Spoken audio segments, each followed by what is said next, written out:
Muchísimas gracias, Vero. En un ratito volvemos contigo. Estamos en las 9:23, 1 grado menos 7 a esta hora en el área metropolitana.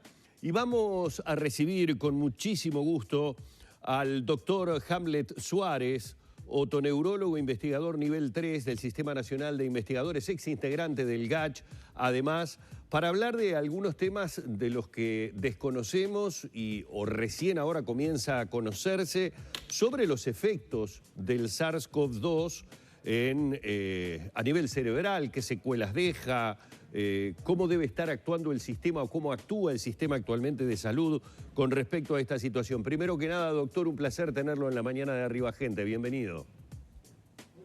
Buenos días a ustedes, un gusto. Bueno, realmente si hay una situación que creo que a nivel de todo el mundo nos mantiene expectantes día a día por la información que se va conociendo, es este coronavirus que a partir de sus nuevas variantes, a partir de los efectos que en determinados países, con determinado nivel de vacunación o no, comienza a tener, pero poco a poco vamos sabiendo sobre secuelas que va dejando el coronavirus, que no sabemos inclusive hasta por cuánto tiempo pueden llegar a ser. Algunas personas dicen que inclusive algunos de los síntomas que tuvieron, en algún caso como la pérdida del olfato durante mucho tiempo después, se mantuvieron. En cuanto al tema de lo que puede llegar a afectar a nivel cerebral, ¿qué es lo que sabemos hoy en día, doctor? Bueno, vamos a ver, el SARS-CoV-2 es un virus que, como su nombre lo indica, adquiere relevancia por intrusión a través del sistema respiratorio. Es un síndrome agudo respiratorio severo, eso es la traducción del inglés de la denominación. Entonces el pulmón es el primer órgano y el que da las complicaciones. Y después lo siguen en relevancia el riñón y el corazón, que fueron los que primero se entendieron bien lo que estaba pasando. Con un común denominador que es que ataca determinada estructura celular, receptores de la angiotensina, en todos los órganos. Bueno, entonces, con el paso de los meses, ya del año y medio, empiezan a aparecer secuelas, digamos, menos frecuentes. Y entre ellas está las neurológicas. Digamos que el cerebro tiene, como si fuera un fuerte, una gran barrera que impide la entrada de gérmenes, incluso algunas moléculas farmacológicas, de remedios, no pasan lo que se llama la barrera hematoencefálica. Entonces, el virus, lo que se vio ahora, y un par de estudios, uno de la Universidad de Pensilvania y otro de Luisiana específicamente, que hacen correlaciones anatómicas de las lesiones que vieron. Entonces, hay dos células que no son las neuronas, que no son las neuronas, que no son las primeras células que son tomadas por el virus. Hay dos células que sirven fundamentales para el funcionamiento general de esa barrera hematoencefálica, ese fuerte que tenemos, esa muralla que tenemos para defender al cerebro. Entonces, y a las neuronas, ¿no?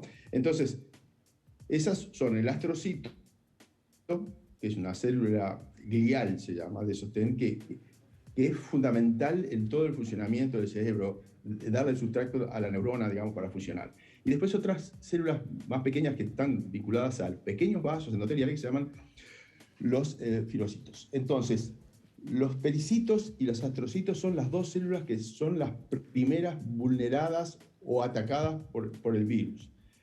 Y eso genera alteraciones sobre la propia dinámica cerebral. Entonces, no hay unas certezas absolutas de cómo entra el virus a atacar esa barrera hematoencefálica del cerebro. La vía más razonable es la vía nasal, por eso el síntoma que ha aparecido con mayor frecuencia en los trastornos de la olfacción, que algunos se prolongan mucho tiempo, y entonces que puede afectar directamente los receptores de la mucosa nasal y después lo que se llama el bulbo olfatorio. Pero después Desde ahí, la entrada se produce a atacar ese sistema de barrera que tiene el cerebro. Ya le digo, a esas dos células, los pericitos y los astrocitos, que son con distintas funciones, ayudan a la dinámica general. Son las que se vieron desde el punto de vista anatómico mayormente afectadas por la infección viral. Doctor, y en forma, después... Sí, buenos días. En forma secundaria... Le quería preguntar, ¿eso afecta más a algún tipo de paciente que a otros? Es decir, los que tuvieron afectaciones más severas o estuvieron internados o que tienen otras patologías asociadas, o a todo el mundo le puede tocar, digamos, si se contagia de COVID. Claro, es bien pertinente lo que usted dice. Pregunta, en los adultos se ha visto en las internaciones en cuidados intensivos prolongadas. Es decir, que por última instancia a veces el cerebro se vence en su defensa y aparecen las lesiones. Y entonces acá hay dos divisiones, en niños y en adultos. En niños es muy poco frecuente la internación, todos sabemos eso. De todas maneras, los niños se internan sobre todo por un síndrome que se llama multisistémico, parecido a lo que el niño más pequeño se llama el síndrome de Kawasaki, que afecta a distintos órganos, en general tienen una evolución buena. Ese síndrome multisistémico, al cabo de varios días, 1 de cada 20 niños tienen afecciones neurológicas que se expresan por convulsiones, incluso por accidentes cerebrovasculares con menor frecuencia. La incidencia es muy baja, es decir, que, por ejemplo, el Reino Unido tiene una casuística sobre 1.300 casos de niños internados, un modelo, una muestra de 1.300 niños que tuvieron necesidad de internarse, 53 tuvieron síntomas neurológicos de los cuales se recuperaron. Solamente un porcentaje de 3.5% quedaron con alguna secuela neurológica discapacitante. Así que, digamos, no es una situación frecuente, aunque sí grave sobre todo en niños, lo que provoca.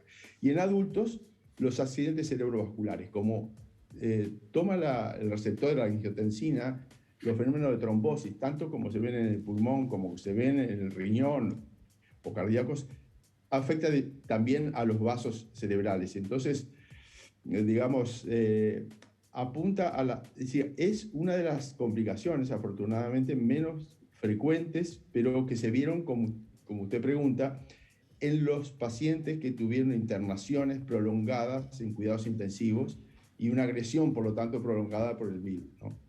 Doctor, en el Uruguay las cifras hablan hoy de 368.000 pacientes recuperados, es decir, casi 370.000 personas que han tenido el coronavirus y que se han recuperado. ¿Qué consejo o a qué debería estar atento un paciente recuperado de COVID en los siguientes meses, en las próximas semanas después de haber tenido la enfermedad? Alguna gente habla de que le quedó como una suerte de fatiga crónica, otras personas hablan de dolores de cabeza. Recién le comentaba hace algunos instantes lo del tema del olfato, que nunca llegó a recuperarse, por lo menos el paciente entiende que de la forma que lo tenía antes. ¿Son estos algunos síntomas o elementos que sería recomendable que la persona concurriera al médico, se siguiera haciendo estudios para ver la evolución de esta situación? Sí, claramente.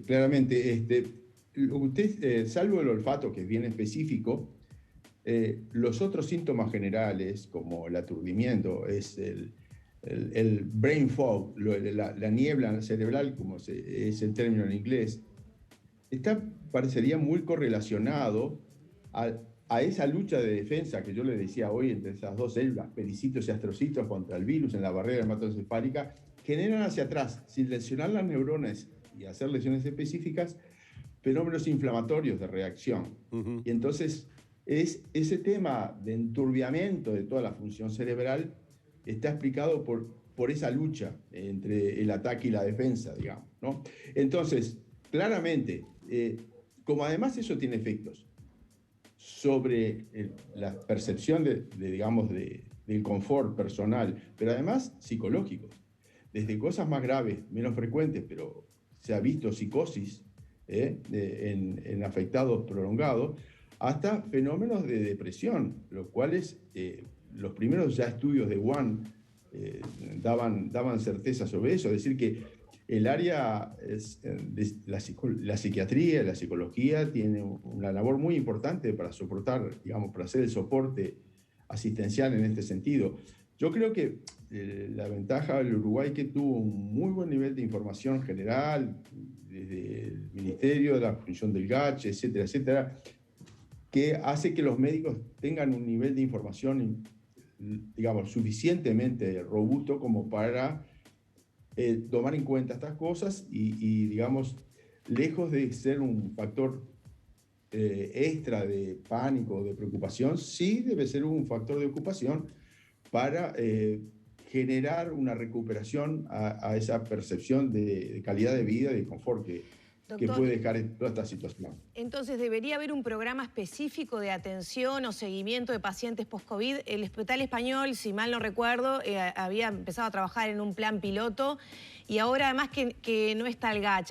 ¿Cómo se asesora entonces a las autoridades justamente para planificar más sistematizadamente, ¿no?, este seguimiento y este acompañamiento a los pacientes que se van recuperando? Sí, yo por eso le decía que ha habido un buen nivel de comunicación entre el sistema médico asistencial y los, digamos, los generadores de información para darle. Entonces, daría toda la pauta que más que un programa específico, porque el Uruguay en realidad tiene asistencia mutual, privada, pública, pero todo ese conjunto tiene la suficiente información, la masa crítica de médicos, como para, entendiendo el problema, tomarlo. Es decir, que no parecería en este momento viable, cuando hay cosas de la pandemia que todavía están en curso, hacer un sistema único que cubriera todas estas necesidades. Toda la información está. Entonces, es un fenómeno más en lo que es asistencia médica, en lo que hace cada médico y cada sistema de salud, para tomar en cuenta estas perspectivas, que puede tener impactos en grupos etarios diferentes, en grupos socioeconómicos diferentes. Entonces hay que atender toda esta situación. Pero vuelvo a repetirle, la información está y los médicos me parece que tienen suficiente información en este momento como para en el Uruguay tomar en cuenta todas estas cosas de una manera eficiente, ¿no? Doctor, ha sido realmente un placer tenerlo, agradecerle mucho, no solamente estos minutos en la mañana de Arriba Gente, sino también lo que ha sido la experiencia tan importante para todo el país del trabajo de quienes estuvieron vinculados al GACH. Bueno, vamos a estar obviamente todos muy atentos a lo que lentamente seguimos sabiendo y vamos conociendo de esta pandemia y particularmente de este coronavirus. Ha sido más que amable, un placer haberlo tenido en la mañana de Arriba Gente. Muchas gracias, fue un gusto.